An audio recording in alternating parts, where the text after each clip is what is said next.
Assalamualaikum warahmatullahi wabarakatuh. Alhamdulillah, Allahumma sholli ala Sayyidina Muhammad wa ala ali Sayyidina Muhammad. Sampurasun kumaha dalaramang sadayana murang kali kelas 8. Mudah-mudahan sadayana murang kali kelas 8 sing dipaparinan kesehatan ti lahir dugi ka batin. Amin ya robbal alamin. Kapenak deui sareng Bapak Eldi Kustian di pembelajaran bahasa Sunda kelas 8. Dina poe ayeuna urang sadayana arek belajar, arek nalungtik hiji materi anu ngeunaan sareng pangalaman pribadi. Naon ai anu dimaksud pengalaman pribadi teh? Mangga ikuti ieu video ti kawit dugi karengse. Nah, mung sateuacan urang sadayana belajar ti payun hayu urang sami-sami heula maca doa kalayan maca doana anu husu tur ikhlas. Hayu urang sami-sami ngaoskeun doa sateuacan belajar 1 2 3 Rabbi zidni ilman warjukni fahman Rabbi shrahli sadri wa yassirli amri wahlul 'uqdatam min lisani yafqahu qauli. Mudah-mudahan doa orang sadayana ditampi ku Allah Subhanahu wa taala. Mudah-mudahan orang sadayana sing dipaparinan ilmu nu mangpaat tur barokah. Amin ya Allah ya rabbal alamin. Mangga barudak kelas 8 sakseni ieu materi ngeunaan pengalaman pribadi ti kawit dugi ka akhir. Wilujeng nyakseni. Barudak kelas 8 nuku Bapak dipikanya ayeuna langsung wae naon sih anu disebut pengalaman pribadi teh. Nah di dieu kantos dijelaskeun yen aing ngalaman pengalaman pribadi teh nyaeta mangrupakeun kajadian nu kungsi kaalaman dina mangsa waktu anu kalewat. Jadi kejadian-kejadian yang sudah terjadi pada masa lalu atau masa yang sudah kelewat gitu ya.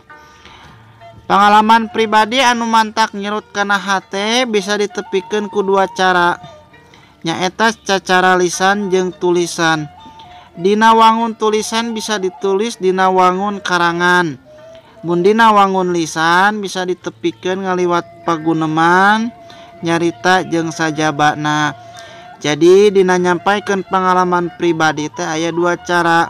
Kahiji aya cara ditulis, nu kadua aya cara secara lisan. Lamun disampaikan secara ditulisnya eta melalui karangan gitu ya. Kalau secara lisan bisa ditepikeun paguneman tuh dialog, ngobrol dan lain sebagainya, kemudian nyerita jeung sajabana. Nah eta pengertian ti pengalaman pribadi gitunya.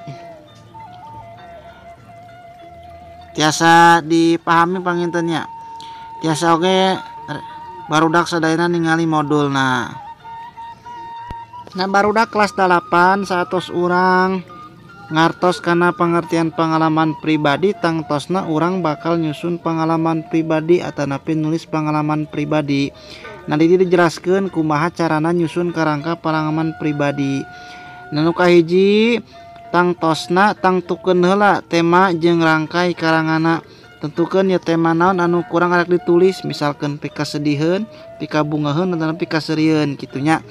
Terus nu kadua panjang karangan paling saeutik 3 paragraf.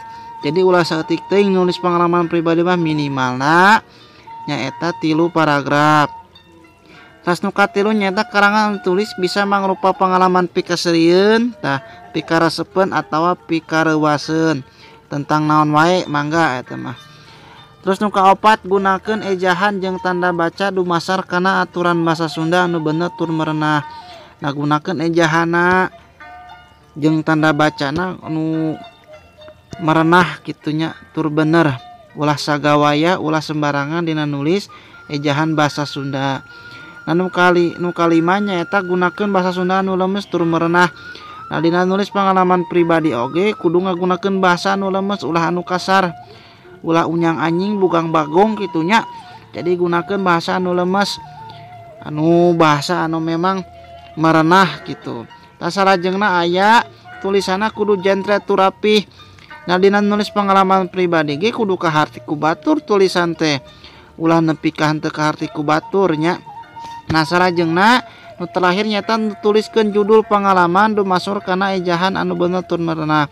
Nah nu terakhir satos di luhur nyata tuliskeun judul pengalamanna kitunya, naon judul anu arek ditulis teh. Nah kitu nya barudak insyaallah tiasa dipahaminya sadayana. Nah barudak kelas 8 saatos tadi urang nyusun karangka nulis pengalaman pribadi, ayeuna urang berarti langsung nulis kena pengalaman pribadi. Nah ti dia aya hal-hal anu kedah diperhatikeun dina nulis pengalaman pribadi saatos tadi nyusun karangka. Nu kahijinya eta aya ngadata jeung nyatet sakumna kajadian secara ngaruntuy. Jadi ketika kita mau menulis pengalaman pribadi kita catat dulu nih kejadian-kejadian dari awal, tengah sampai akhir itu apa saja yang akan kita catat. Terus anu kaduanya eta ngadata sareng nyatet sakumna pelaku anu kalibat. Jadi siapa aja yang di pengalaman pribadi itu yang terlibat dalam cerita kita atau pengalaman kita. Nu katilu terus ngajentrekeun suasana tempat yang kejadian. Nah nu katiluna jentrekeun apa terangin di situ tempat kejadiannya gimana, terus suasananya seperti apa, pika seriheun, pika bungaheun atau pika resepen dan lain sebagainya. Terus anu kaopatnya eta nangtukeun gulat badag carita anu rek ditulis tadi teh rangkai karangan gitunya. Nah eta hal-hal anu kena diperhatikeun dina nulis pengalaman pribadi nya barudak kelas 8. Insyaallah mudah-mudahan sadayana tiasa dipikaharti gitunya, amin.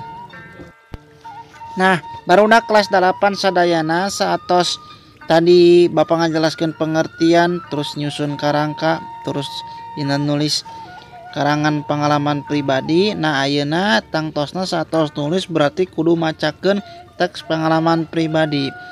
Nah di dia aya satara sababaraha hal anu kudu diperhatikeun dina macakeun teks pengalaman pribadi. Tegasna nu kahiji nya eta sora kudu beda tur tembres gitunya. Ras rentongna oge kudu bedas tur merenah. Terus ucapanna oge kudu merenah. Nah saatos ucapanna kudu merenah, terus urang kudu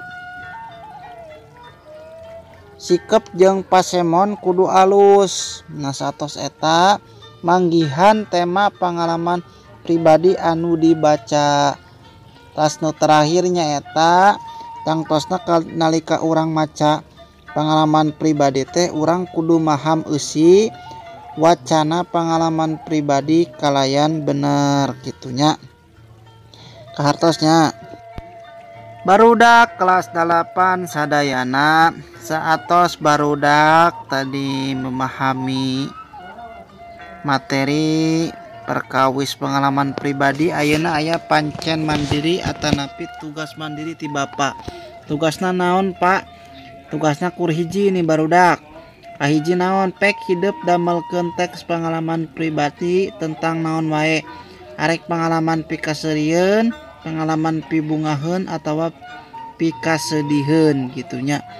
Jadi ini translate bahasa Indonesianya kalian bikin satu teks pengalaman pribadi tentang apa saja, mau itu bikin orang tertawa, terus mau bungaheun, pengalaman bahagia ataupun pengalaman sedih gitu ya. Nah itu tugas dari Bapak, mudah-mudahan sadayana kelas 8 tiasa ngerjakeun tur dikirimkeun ka GC gitunya, amin ya Allah ya rabbal alamin. Tah eta pancen mandiri ti Bapak. Tah barudak kelas 8 sadayana mung sakitu ala kadarna materi anu ku Bapak tiasa dipasihkeun dina poe ayeuna, mudah-mudahan ageng mangpaatna bil khusus kangge Bapa umumna kangge murang kali sadayana. Atur nuhun kana perhatosanana, mohon maaf bila ada kesalahan. Kita sama-sama tutup pembelajaran hari ini dengan membacakan doa kafaratul majlis. Subhanakallahumma wa bihamdika asyhadu alla ilaha illa anta astaghfiruka wa atubu ilaih. Wassalamualaikum warahmatullahi wabarakatuh.